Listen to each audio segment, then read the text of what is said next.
dear students, my dear children. We are starting the last class. That means part 8 class of our chapter 1 weather and climate. പ്രിയപ്പെട്ട കുട്ടികളെ, ഇതാണ് നമ്മുടെ weather and ക്ലൈമറ്റിൻ്റെ last പാർട്ടായിട്ടുള്ള നമ്മുടെ video. അപ്പോൾ ആകെ നമുക്ക് 8 ക്ലാസ്സുകൾ നമുക്ക് ആവശ്യം വന്നു. കാരണം ഇതൊരു ലെങ്തി ചാപ്റ്റർ ആയിരുന്നു. ഓക്കെ, അപ്പോൾ ഇന്ന് നമ്മൾ പഠിക്കുന്നത് നമ്മുടെ എലമെൻറ്റ്സ് ഓഫ് വെതറിലെ ലാസ്റ്റ് എലമെൻ്റാണ് പഠിക്കുക. കണ്ടൻസേഷൻ, പെർസിപ്പിറ്റേഷൻ. കണ്ടൻസേഷനും പെർസിപ്പിറ്റേഷനും. ഓക്കെ, അപ്പോൾ എലമെൻറ്റ്സ് ഓഫ് വെതർ നമ്മളിന്ന് കംപ്ലീറ്റ് ചെയ്യുക കേട്ടോ. അപ്പോൾ ഈ ചാപ്റ്ററിൽ നമ്മുടെ പ്രധാനപ്പെട്ട കീ വേർഡ് എന്ന് പറയുന്നത് എലമെൻറ്റ്സ് ഓഫ് വെതറാണ്. അപ്പം എല്ലാ എലമെൻറ്റ്സ് ഓഫ് വെതറും നിങ്ങൾ തറവായിട്ട് പഠിച്ചു വെക്കുക. നമ്മുടെ ഫസ്റ്റ് ടൈം എക്സാമിന് ഏറ്റവും കൂടുതൽ ചോദ്യങ്ങൾ നമ്മുടെ ഈ വെതർ ആൻഡ് ക്ലൈമറ്റ് എന്നുള്ള ചാപ്റ്ററിൽ നിന്നുണ്ടാവും. നമുക്കറിയാം ഇതൊരു വളരെ നമ്മുടെ ജോഗ്രഫിയിലെ ഏറ്റവും ഇമ്പോർട്ടൻ്റ് ആയിട്ടുള്ളൊരു ചാപ്റ്ററാണ്. ഓക്കെ, അപ്പോൾ നമുക്ക് എന്താണ് കണ്ടൻസേഷൻ, എന്താണ് പെർസിപ്പിറ്റേഷൻ എന്നൊക്കെ ഒന്ന് പഠിക്കാം. What is condensation? What are the different forms of condensation? നമുക്ക് സിമ്പിളാണെന്ന് തോന്നും, പക്ഷേ ഇത് പ്രധാനപ്പെട്ട ഒരു എലമെൻ്റാണ് condensation. Condensation is the process by which the water vapor cools down and turns back into liquid. അപ്പം നമുക്കറിയാം കണ്ടൻസേഷൻ നമുക്ക് വളരെ സിമ്പിളായിട്ട് നമ്മുടെ കിച്ചണിൽ നമുക്ക് ഇത് കാണാൻ പറ്റും. നമ്മൾ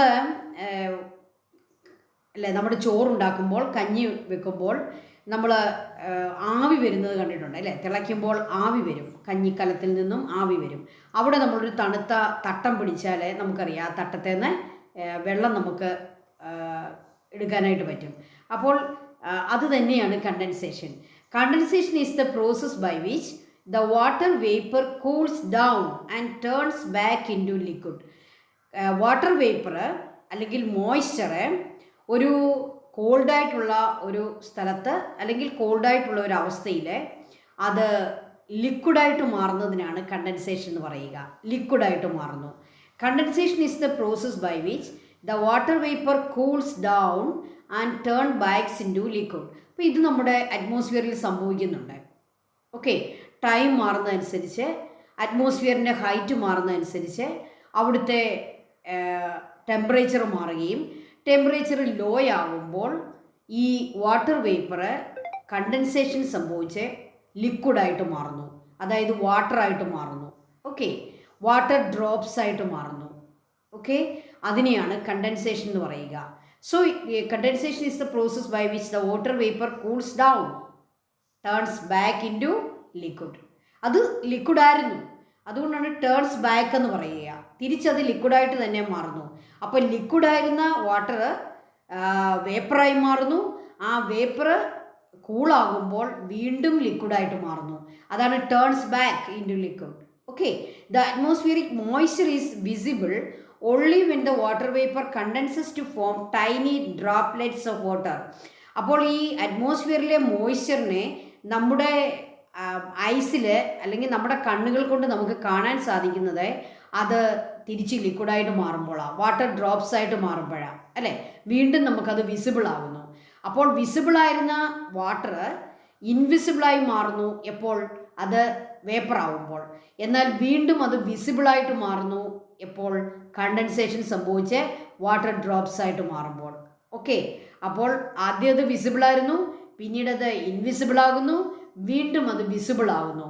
അപ്പോൾ ഇൻവിസിബിളായ വാട്ടർ വേപ്പറിനെ വിസിബിളാക്കി മാറ്റുന്നത് കണ്ടൻസേഷനാണ്. എന്തുകൊണ്ട് വിസിബിൾ ആകുന്നു?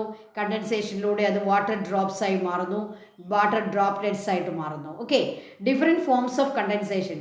കണ്ടൻസേഷൻ്റെ ഡിഫറെൻറ്റ് ഫോംസ് ഏതൊക്കെയാണ്? Dew, frost, mist, cloud. 4 forms ഉണ്ട്.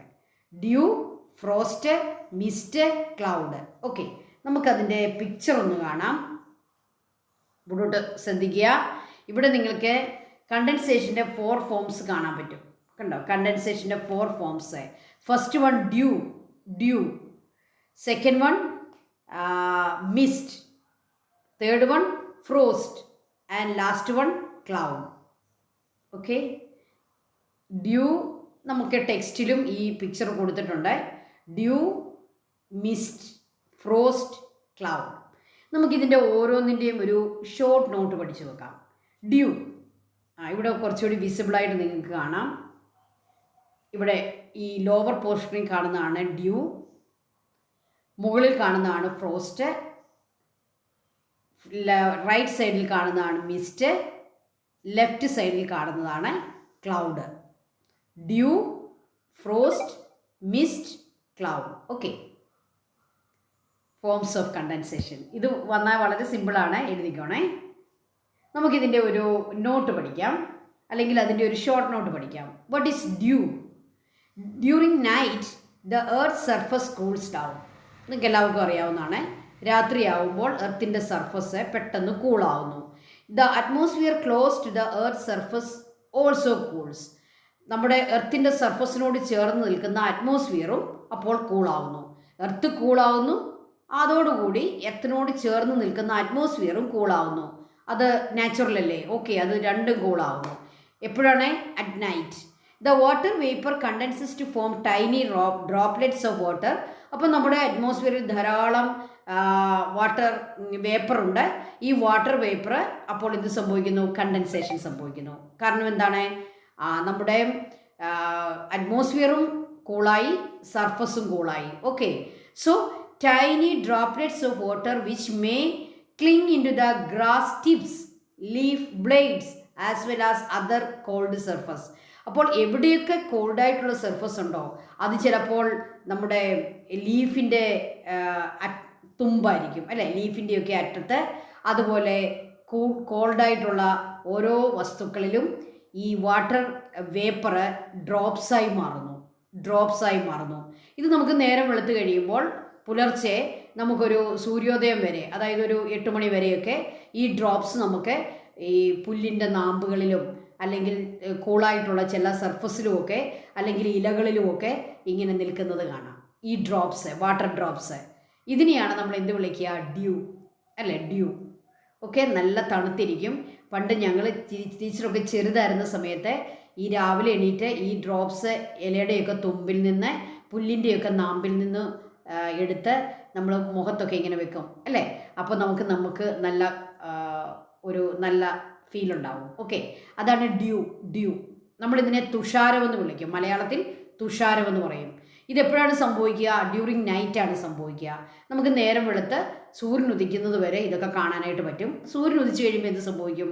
അത് വേപ്പറായിട്ട് മാറും. അത് വീണ്ടും ഇവാപ്പറേറ്റ് ആയിട്ട് പോകും. ഓക്കെ, ഇനി അടുത്തത് ഫ്രോസ്റ്റ് എന്താണെന്ന് നമുക്ക് നോക്കാം. അതും കണ്ടൻസേഷൻ്റെ അനദർ ഫോമാണ് frost. Whenever the atmospheric temperature falls below 0 degree, 0 ഡിഗ്രിയിലും താഴെയായി പോയാൽ അങ്ങനെയുള്ള പ്രദേശങ്ങളിൽ, നമുക്കറിയാം നമ്മുടെ കേരളത്തിൽ മൂന്നാറിലൊക്കെ സംഭവിക്കാറുണ്ട്.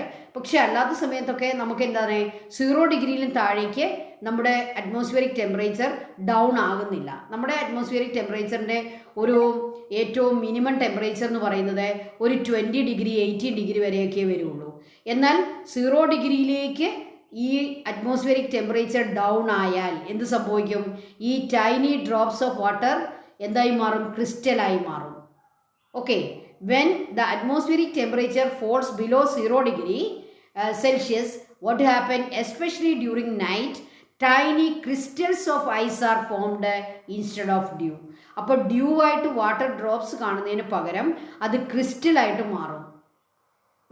മനസ്സിലായല്ലോ? Tiny crystals. ഇതിനെയാണ് നമ്മൾ എന്ത് പറയുക? ഫ്രോസ്റ്റ് എന്ന് പറയുക. ഇത് കേരളത്തിൽ സംഭവിക്കുന്നത് മൂന്നാറിലൊക്കെ സംഭവിക്കാം. അല്ലെങ്കിൽ നമുക്കറിയാം യൂറോപ്യൻ രാജ്യങ്ങളിലും അമേരിക്ക പോലുള്ള രാജ്യങ്ങളിലും ഇങ്ങനെ നൈറ്റിൽ ടെമ്പറേച്ചർ ബിലോ 0 ഡിഗ്രി ആകുന്ന പ്രദേശങ്ങളിലാണ് കണ്ടൻസേഷനിലൂടെ ഫ്രോസ്റ്റ് രൂപപ്പെടുക. ഓക്കെ, ക്രിസ്റ്റൽസ് രൂപപ്പെടുക. Okay, then what is mist? Another form mist. When the atmosphere gets cooled, the water vapor condenses to form tiny droplets of water and remains suspended in the lower atmosphere. നമുക്കറിയാം അറ്റ്മോസ്ഫിയറിൻ്റെ അതിനകത്തെ different കാര്യങ്ങൾ എന്തൊക്കെയാണ്? അതിനകത്ത് മോയ്സ്ചറുണ്ട്, അതുപോലെ എയറുണ്ട്, അതിൻ്റെ കൂടെ മറ്റൊരു വസ്തു കൂടെയുണ്ട്. എന്താണ് അറ്റ്മോസ്ഫിയറിലുള്ള അനദർ വസ്തു? അത് ഡസ്റ്റാണ്, ഡസ്റ്റ് പാർട്ടിക്കിൾസ്. അപ്പം നമ്മുടെ അറ്റ്മോസ്ഫിയറിൽ പ്രത്യേകിച്ച് ലോവർ പാർട്ടിൽ ധാരാളം ഡസ്റ്റ് ഉണ്ട്. അപ്പോൾ കണ്ടൻസേഷനിലൂടെ ഉണ്ടാകുന്ന ടൈനി ഡ്രോപ്ലെറ്റ്സ് അവിടെ സസ്പെൻഡ് ചെയ്ത് നിൽക്കുന്നു, അവിടെ തങ്ങി നിൽക്കുന്നു. അപ്പോൾ നമുക്ക് അവിടെ ഒരു മൂടൽമഞ്ഞ് രൂപപ്പെട്ടതായിട്ട് കാണാം അല്ലേ? അതിനെയാണ് നമ്മൾ ഇംഗ്ലീഷിൽ മിസ്റ്റ് ഓർ ഫോഗ് എന്ന് പറയുക. When the atmosphere gets cold, the water vapour condenses to form tiny droplets. 0.0001 centimetre ആണ് ഈ ടൈനി ഡ്രോപ്സിൻ്റെ വലുപ്പം. 0.0001 സെൻറ്റിമീറ്റർ. ഓക്കെ, അത്രയും ചെറിയ ടൈനി ഡ്രോപ്സ് ആണ്. അതെവിടെ നിൽക്കുന്നു? And remain suspended in the lower atmosphere because of the presence of dust particles in the atmosphere. അപ്പോൾ അറ്റ്മോസ്ഫിയറിലെ ഡസ്റ്റ് പാർട്ടിക്കിൾസിൽ ഇതിങ്ങനെ തങ്ങി നിൽക്കുന്നു. അപ്പോൾ നമുക്ക് എന്തായിട്ട് കാണുന്നു? അതൊരു മൂടൽ മഞ്ഞായിട്ട് കാണുന്നു. അതും കണ്ടൻസേഷൻ്റെ ഫോമാണ്. ഇനി ഫോർത്ത് ഫോം എന്താണ്? ക്ലൗഡാണ്. നമുക്ക് അതിലേക്ക് വരാം. കണ്ടൻസേഷൻ്റെ ലാസ്റ്റ് ഫോം എന്ന് പറയുന്നത് clouds. What are clouds? What are the different types of clouds? Clouds are formed as a result of condensation around the tiny dust particles in the atmosphere. Tiny dust particles അറ്റ്മോസ്ഫിയറിൽ ഉള്ളതുകൊണ്ട് അത് കുറച്ച് upper ലെവലിലാണ്, കുറച്ച് ഉയർന്ന ലെവലിൽ. അപ്പം നമ്മൾ lower ലെവലിൽ അറ്റ്മോസ്ഫിയറിൽ ഇങ്ങനെ ടൈനി ഡ്രോപ്ലെറ്റ്സ് തങ്ങി നിൽക്കുമ്പോൾ അതിനെ നമ്മൾ മിസ്റ്റ് അല്ലെങ്കിൽ ഫോഗ് എന്ന് വിളിക്കുന്നു, മൂടൽമഞ്ഞെന്ന് വിളിക്കുന്നു. എന്നാൽ ഇങ്ങനെ അറ്റ്മോസ്ഫിയറിലെ ഡസ്റ്റ് പാർട്ടിക്കിൾസിൽ കണ്ടൻസേഷനിലൂടെ ഉണ്ടാകുന്ന ടൈനി ഡ്രോപ്ലെറ്റ്സ് ഉയർന്ന അറ്റ്മോസ്ഫിയറിക് അവിടെ ഉയർന്ന അപ്പർ പോർഷനിൽ രൂപപ്പെടുമ്പോൾ, ക്രിയേറ്റ് ചെയ്യപ്പെടുമ്പോൾ, നമ്മൾ ഇവിടെ നിന്ന് നോക്കുമ്പോൾ നമുക്കതെന്തായി കാണുന്നു? അത് ക്ലൗഡായിട്ട് കാണുന്നു. Clouds are formed as a result of condensation around the tiny dust particles in the atmosphere. Okay, they remain suspended in the atmosphere because the water droplets less than 0.001 centimeter in diameter.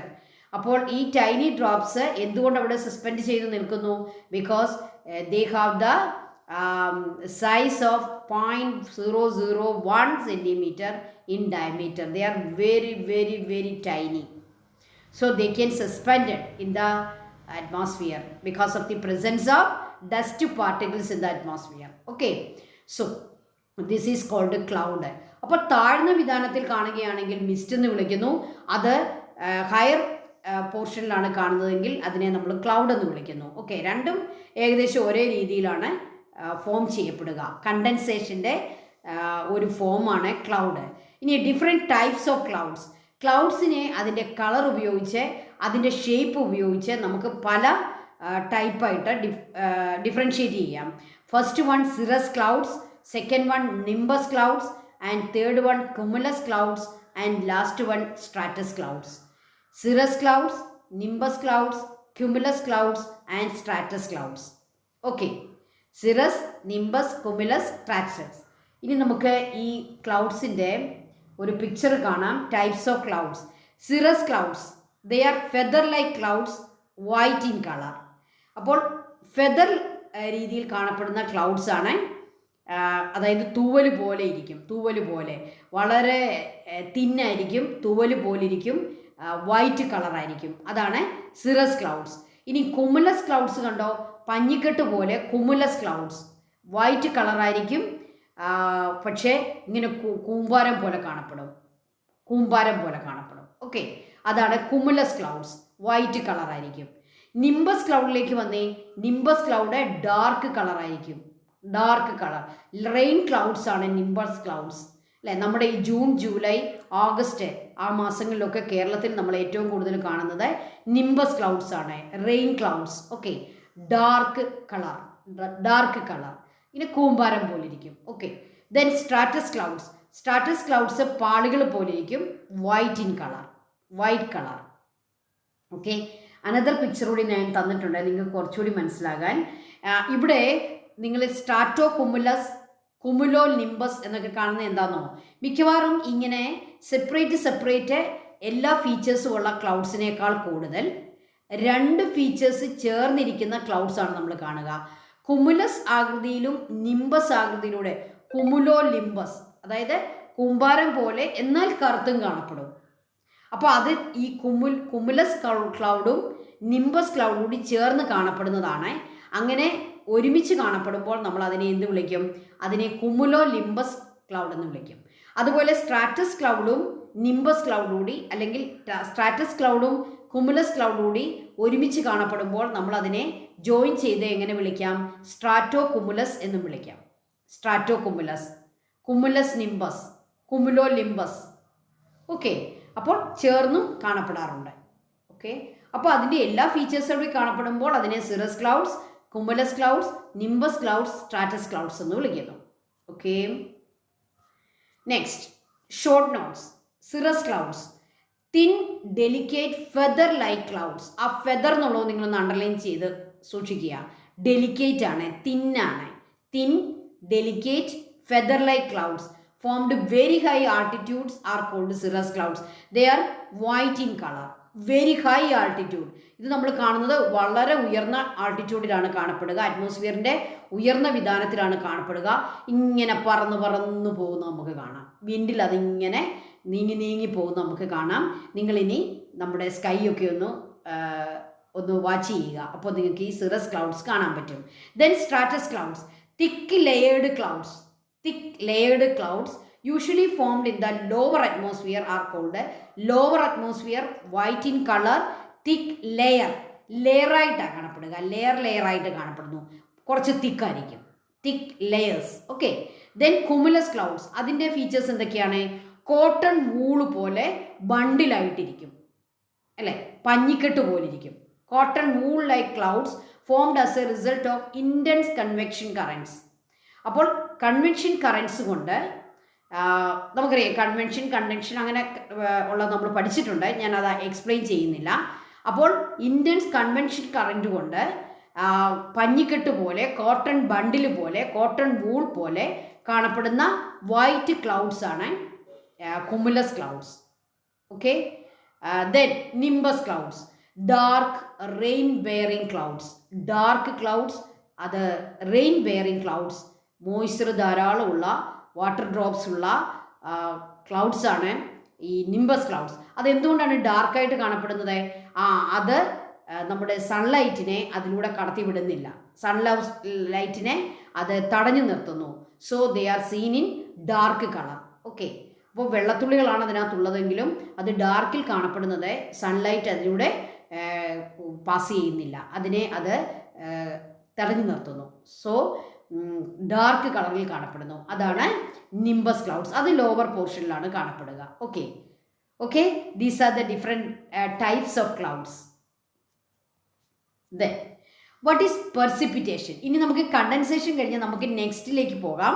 പെർസിപ്പിറ്റേഷൻ, condensation സംഭവിച്ചു കഴിഞ്ഞാൽ next ഉണ്ടാകുന്ന പ്രോസസ്സാണ്, ഫിനോമിനനാണ് പെർസിപ്പിറ്റേഷൻ. Okay, അപ്പോൾ എങ്ങനെയാണ് ഈ പെർസിപ്പിറ്റേഷൻ സംഭവിക്കുക, അല്ലേ? നമുക്കറിയാം, നമ്മുടെ റെയിൻഫോള് ഒരു പെർസിപ്പിറ്റേഷൻ്റെ ഒരു ഫോമാണ്. അതുപോലെ സ്നോഫോള് അനദർ ഫോമാണ്. ഓക്കെ, ഡിഫറെൻറ്റ് ഫോംസ് ഉണ്ട്. ഹെയിൽ സ്റ്റോൺ, ആലിപ്പഴം, ഹെയിൽ സ്റ്റോൺ അനദർ ഫോമാണ്. അപ്പോൾ എന്താണ് ഈ precipitation? As a result of continuous condensation the size of the water droplets within the clouds gradually increases. നമുക്കറിയാം, കണ്ടൻസേഷൻ ഒരു കണ്ടിന്യൂസ് പ്രോസസ്സാണ്. അപ്പോൾ അന്തരീക്ഷത്തിലേക്ക് ഇവാപ്രേഷനിലൂടെയും മറ്റും പല രീതിയിലും, ഇവാപ്രേഷനാണ് അതിൻ്റെ മെയിൻ സോഴ്സ്. അങ്ങനെ പല രീതിയിൽ വരുന്ന ഈ മോയ്സ്ചർ അല്ലെ വാട്ടർ വേപ്പർ അന്തരീക്ഷം കൂളാവുമ്പോൾ, അറ്റ്മോസ്ഫിയർ കൂളാവുമ്പോൾ അവിടെ കണ്ടൻസേഷൻ ബിഗിൻ ചെയ്യുകയും ടൈനി ഡ്രോപ്സ് ഓഫ് വാട്ടർ ഉണ്ടാവുകയും ചെയ്യുന്നു. ഈ ടൈനി ഡ്രോപ്ലെറ്റ്സ് അവിടെയുള്ള ഡസ്റ്റ് പാർട്ടിക്കിൾസിൽ തങ്ങി നിൽക്കുന്നു. കാരണം എന്താണ്? They are very very tiny. Their diameter is below 0.001 centimeter. Then what happened? This condensation, it is a continuous process, and when condensation continues, what happened? The number of tiny droplets increases and the size of the water drops increases. അത് increase ചെയ്യുന്നു. അതായത് ചെറിയ tiny drops ധാരാളം ഈ അറ്റ്മോസ്ഫിയറിൽ ഉണ്ടാവുമ്പോൾ അവ കൂടിച്ചേർന്ന് വലിയ ഡ്രോപ്സ് ആയിട്ട് മാറുന്നു. വലിയ ഡ്രോപ്പായിട്ട് മാറുമ്പോൾ എന്ത് സംഭവിക്കുന്നു? സൈസ് കൂടുന്നു, വെയിറ്റ് കൂടുന്നു. അപ്പോൾ പിന്നെ അന്തരീക്ഷത്തിൽ അതിന് നിൽക്കാൻ സാധിക്കുമോ? ഇല്ല. അടുത്ത പോയിന്റിലേക്ക് വന്നേ. As a size of the water drops grew beyond the limit of resistance against gravity. അപ്പോൾ അവിടെയാണ് ഗ്രാവിറ്റി വരുന്നത്. നമ്മുടെ എർത്തിൻ്റെ ഗ്രാവിറ്റി കൊണ്ട് എല്ലാ വസ്തുക്കളെയും അത് അതിലേക്ക് അട്രാക്റ്റ് ചെയ്യുന്നു. ഗ്രാവിറ്റിയെ റെസിസ്റ്റ് ചെയ്ത് നിൽക്കാൻ പറ്റാത്തിടത്തോളം ഈ ഡ്രോപ്സിൻ്റെ വലിപ്പം കൂടുന്നു, വാട്ടർ ഡ്രോപ്സിൻ്റെ വലിപ്പം കൂടുന്നു അല്ലേ. Beyond the limit of the resistance against gravity. ചെറുതാണെങ്കിൽ അതിനവിടെ പിടിച്ചു നിൽക്കാൻ പറ്റും. പക്ഷേ ഗ്രാവിറ്റിയുടെ റെസിസ്റ്റൻസിനെ തകർക്കാൻ പറ്റാതെ വരുമ്പോൾ അതെന്ത് സംഭവിക്കുന്നു? Water droplets will released from the clouds and may fall on earth in various forms. അപ്പോൾ അത് ആ അറ്റ്മോസ്ഫിയറിൻ്റെ പിടുത്തത്തിൽ നിന്നും അത് റിലീസാവുകയും അത് നേരെ ഭൂമിയിലേക്ക് വന്ന് വീഴുകയും ചെയ്യും. ഇതിനെയാണ് നമ്മൾ റെയിൻഫോൾ എന്നും സ്നോഫോൾ എന്നും ഹെയിൽ സ്റ്റോം എന്നും ഒക്കെ വിളിക്കുക. What are the different types of precipitation? Rainfall, snowfall, hail storm. Okay. അപ്പോൾ കണ്ടൻസേഷൻ കണ്ടിന്യൂ ചെയ്യുകയും ടൈനി ഡ്രോപ്സ് ബിഗ് ഡ്രോപ്സായി മാറുകയും ചെയ്യുന്നു. അപ്പോൾ ഗ്രാവിറ്റി കാരണം അത് താഴേക്ക് പോരുന്നു. അത്രയും ഓർത്താൽ മതി. അതാണ് സിമ്പിള്. ഗ്രാവിറ്റി കൊണ്ട് അത് താഴേക്ക് വീഴുന്നു. ഇത് പല ഫോംസിൽ വീഴാറുണ്ട്. നമ്മുടെ പോലെ ഒരു മീഡിയം ടെമ്പറേച്ചറുള്ള സ്ഥലങ്ങളാണെങ്കിൽ അവിടെ അത് റെയിൻഫോൾ ആയിട്ട് വീഴുന്നു.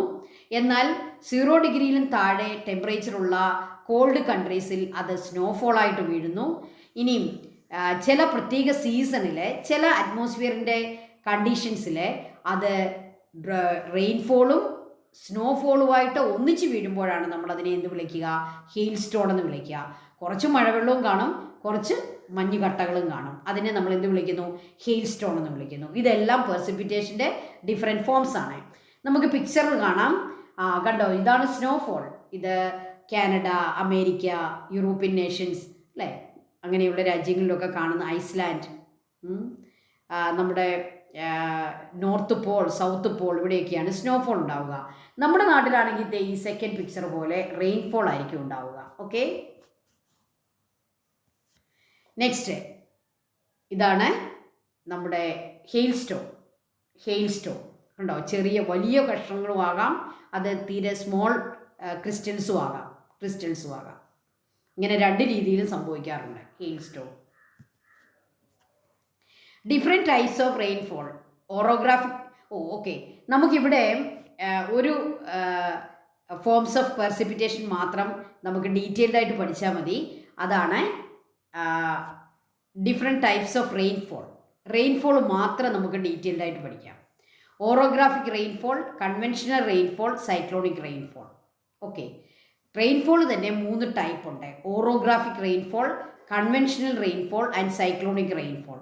ഓറോഗ്രാഫിക് റെയിൻഫോൾ എന്ന് പറയുന്നത് എന്താണ്? ഓറോഗ്രാഫിക് എന്നുള്ള വേർഡ് തന്നെ മൗണ്ടൻ എന്നാണ്. മൗണ്ടൻ്റെ പ്രസൻസ് കൊണ്ട് റെയിൻഫോൾ ഉണ്ടാകുമ്പോൾ അതിനെ നമ്മൾ വിളിക്കുന്നതാണ് orographic rainfall. Then conventional current കൊണ്ട് മോയ്സ്ചർ എത്തുകയും അത് റെയിൻഫോളായി മാറുകയും ചെയ്യുന്നതാണ് കൺവെക്ഷണൽ റെയിൻഫോൾ. ദെൻ നമ്മുടെ ബോർഡർ ഏരിയയിൽ, അതായത് നമ്മുടെ കോസ്റ്റൽ ഏരിയയിൽ ഉണ്ടാകുന്ന റെയിൻഫോൾ ആണ് സൈക്ലോണിക് റെയിൻഫോൾ. അപ്പോൾ 3 ടൈപ്പ് ഓഫ് റെയിൻഫോൾ ഉണ്ട്: orographic, convectional and cyclonic. Okay. ടീച്ചറിൻ്റെ ചാർജ് കുറഞ്ഞതുകൊണ്ട് കുറച്ച് ഡിമ്മായിട്ടുണ്ട്. പക്ഷേ നമുക്കിതങ്ങ് കംപ്ലീറ്റ് ചെയ്യാം, അല്ലെങ്കിൽ വീണ്ടും നമുക്കൊരു വീഡിയോ വേണ്ടി വരും. നിങ്ങൾക്ക് അല്പം ബുദ്ധിമുട്ടുണ്ടെന്ന് എനിക്കറിയാം, പക്ഷേ നിങ്ങളൊന്ന് ശ്രദ്ധിക്കുക. കണ്ടോ, ഓറോഗ്രാഫിക് റെയിൻഫോൾ അതാണ് നിങ്ങൾ ഈ സെൻറ്റർ പോർഷനിൽ കാണുന്ന പിക്ചറാണ് ഓറോഗ്രാഫിക് റെയിൻഫോൾ. അതിനെ റിലീഫ് റെയിൻഫോൾ എന്നും വിളിക്കാറുണ്ട്. അവിടെ നിങ്ങൾക്കൊരു മൗണ്ടൻ കാണാം. അപ്പം മൗണ്ടൻ്റെ റെയിൻഫോൾ ഉണ്ടാകുന്ന സ്ഥലത്തെ വിൻഡ്വാർഡ് സൈഡ് എന്നും റെയിൻഫോൾ ഉണ്ടാകാത്ത മറുഭാഗത്തെ ലീവാർഡ് സൈഡ് എന്നും വിളിക്കാറുണ്ട്. അപ്പോൾ ഓറോഗ്രാഫിക് റെയിൻഫോള് വിൻഡ്വാർഡ് സൈഡിൽ പ്ലെൻറ്റി ഓഫ് റെയിൻഫോൾ ഉണ്ടാകുമ്പോൾ ലീവാർഡ് സൈഡിൽ, അതായത് മൗണ്ടൻ്റെ ഓപ്പോസിറ്റ് സൈഡിൽ അവിടെ മോയ്സ്ചർ ഇല്ലാത്ത വിൻഡ് ആയതുകൊണ്ട് എന്ത് സംഭവിക്കുന്നു? അവിടെ no rainfall, rainless area. Okay. Rain shadow area എന്നും ഈ ഏരിയയെ പറയാം. അപ്പോൾ നമ്മുടെ രാജസ്ഥാനൊക്കെ ഇങ്ങനെ റെയിൻ ഷാഡോ ഏരിയയാണ്. കാരണം എന്താണ്? അവിടെ ആരവല്ലി മൗണ്ടൻ്റെ അത് ലീവാർഡ് സൈഡാണ് രാജസ്ഥാൻ. അതുകൊണ്ട് അവിടേക്ക് മോയ്സ്ചർ ഇല്ലാത്ത വിൻഡാണ് പോവുക. മോയ്സ്ചർ ഇല്ലാത്ത വിൻഡിൽ നിന്ന് റെയിൻഫോൾ കിട്ടുമോ? നോ. ഓക്കെ, അപ്പോൾ ഓറോഗ്രാഫിക് റെയിൻഫോൾ എന്ന് പറഞ്ഞാൽ മൗണ്ടൻ ഉള്ള പ്രദേശത്തുണ്ടാകുന്ന മൗണ്ടനിൽ മോയ്സ്ചർ ഉള്ള വിൻഡ് തട്ടുകയും കണ്ടൻസേഷൻ സംഭവിച്ച് അവിടെ ക്ലൗഡ് രൂപപ്പെടുകയും റെയിൻഫോൾ ഉണ്ടാവുകയും ചെയ്യുന്നു. ഓക്കെ, ഇനി സൈക്ലോണിക് റെയിൻഫോൾ, രണ്ടാമത്തേത് കൺവെൻഷണൽ റെയിൻഫോൾ. കൺവെൻഷണൽ കറണ്ട് ഉണ്ടാവുകയും, അതായത് ഇവാപ്രേഷനിലൂടെ വാട്ടർ ബോഡീസിൽ നിന്നും ഇവിടെ ആ അറ്റ്മോസ്ഫിയറിൽ എന്ത് സംഭവിക്കുന്നു, അവിടെ മോയ്സ്ചറുള്ള എയർ ഉണ്ടാവുകയും അത് കൂളായി ക്ലൗഡായി അവിടെ തന്നെ പെയ്യുകയും ചെയ്യുന്നു, അവിടെ തന്നെ. അപ്പം മിക്കവാറും 4 മണിക്കൊക്കെ ഉണ്ടാകുന്ന മഴയാണ് ഈ കൺവെൻഷണൽ റെയിൻഫോൾ. ഓക്കെ, അത് നമ്മുടെ നാട്ടിൽ ഏത് സമയത്താണ് ഉണ്ടാവുക? നമുക്കറിയാം, നമ്മുടെ സമ്മർ സീസണിലെ വേനൽ മഴ എന്ന് പറഞ്ഞ് നമ്മളുണ്ടാവും അല്ലേ. അവിടെ തണ്ടറും റെയിൻഫോൾ ലൈറ്റനിങ്ങും ഒക്കെ ഉള്ള ഹെവി റെയിൻഫോൾ ആഫ്റ്റർനൂൺ ഉണ്ടാകുന്നതാണ് കൺവെൻഷണൽ റെയിൻഫോൾ. ഓക്കെ, അത് ഇവാപ്രേഷനിലൂടെ വരുന്ന മോയ്സ്ചറാണ് അങ്ങനെ റെയിൻഫോൾ ആയിട്ട് മാറുക. ഓക്കെ, ഇനി സൈക്ലോണിക് റെയിൻഫോൾ എപ്പോഴാണ് ഉണ്ടാവുക? കോൾഡ് എയറും വാം എയറും കൂടി മീറ്റ് ചെയ്യുന്ന സ്ഥലത്തെ. ഓഷനിൽ നിന്ന് വരുന്ന വാം എയറും നമ്മുടെ ലാൻഡിലുള്ള ഓഷനിൽ നിന്ന് വരുന്ന കോൾഡ് എയറും ലാൻഡിലുള്ള വാം എയറും കൂടി മീറ്റ് ചെയ്യുന്ന കോസ്റ്റൽ ഏരിയയിൽ കടൽ തീരങ്ങളിൽ കോൾഡ് എയർ വരികയും വാം എയറിനെ റേസ്ഡ് അപ്വാർഡിലേക്ക് പോവുകയും അത് അപ്വാർഡ് ചെയ്യുമ്പോൾ അവിടെ കണ്ടൻസേഷൻ സംഭവിച്ച് ആ ഒരു ബോർഡർ ഏരിയയിൽ മഴയായിട്ട് പെയ്യുന്നു. ഇങ്ങനെയുള്ള മഴയാണ് നമ്മൾ എന്ത് പറയുക? Cyclonic rainfall. ബോർഡർ റെയിൻഫോൾ എന്നും അതിനെ വിളിക്കാറുണ്ട്. ബോർഡർ റെയിൻഫോൾ, ഫ്രോണ്ടിയർ റെയിൻഫോൾ എന്നും അതിനെ പറയാറുണ്ട്. Okay, orographic rainfall. Moisture laden winds from the sea enter the land and will be raised along the mountain slopes. അപ്പോൾ സീയിൽ നിന്നും വരുന്ന മോയ്സ്ചറുള്ള വിൻഡ് മൗണ്ടൻ്റെ സൈഡിലൂടെ അത് മുകളിലേക്ക് പോകുന്നു. This leads to condensation and formation of rain clouds along the slopes of mountain. Rainfall occurring in this manner is called orographic rainfall. Okay, windward slopes, അവിടെ plenty of rainfall കിട്ടുമ്പോൾ opposite സ്ലോപ്പിലെ leeward സ്ലോപ്പിലെ rainless ഏരിയയാണ്, rain shadow ഏരിയയാണ്. അവിടെ എന്തുകൊണ്ടാണ് rain shadow area ആകുന്നത്? No moisture. The wind in the rain shadow region is no moisture. There is less moisture content in the wind. So less rainfall or no rainfall in the leeward side. Plenty of rainfall in the windward side. Okay. Then cyclonic rainfall ന്റെ picture നോക്കുക. Cyclonic റെയിൻഫോളിനെ frontal rainfall എന്ന് പറയാറുണ്ട്. Frontal rainfall എന്ന് പറയുന്നത് എന്തുകൊണ്ടാണ്? Called എയറും warm എയറും കൂടി meet ചെയ്യുന്ന സ്ഥലത്തിന് ഫ്രോണ്ട് എന്ന് പറയാറുണ്ട്. Front area. അതുകൊണ്ട് ഫ്രോണ്ടൽ റെയിൻഫോൾ എന്നും സൈക്ലോണിക് റെയിൻഫോളിന് പറയാറുണ്ട്. In cyclonic system where warm air and cold air meet, warm air will be raised up to cause condensation and rainfall. അപ്പോൾ ആ ഒരു ബോർഡർ ഏരിയയിലാണ് ഇത് വീഴുക. This type of rainfall is cold cyclonic rainfall. As the boundary line between warm air and cold air masses are known as fronts, this type of rainfall are called front rainfall. Okay, അപ്പോൾ orographic റെയിൻഫോളും frontal റെയിൻഫോളും cyclonic റെയിൻഫോളും ഒരു short നോട്ടിലൂടെ പഠിച്ചുകൊള്ളുക. Okay students, അപ്പോൾ നമ്മൾ condensation, precipitation, rainfall, different types of clouds, ഇതെല്ലാം ഡീറ്റെയിൽഡ് ആയിട്ട് പഠിച്ചിരിക്കുകയാണ്. നമ്മുടെ ഫസ്റ്റ് ചാപ്റ്റർ നമ്മൾ കംപ്ലീറ്റ് ചെയ്തു. Thank you children, thank you so much. May God bless you all.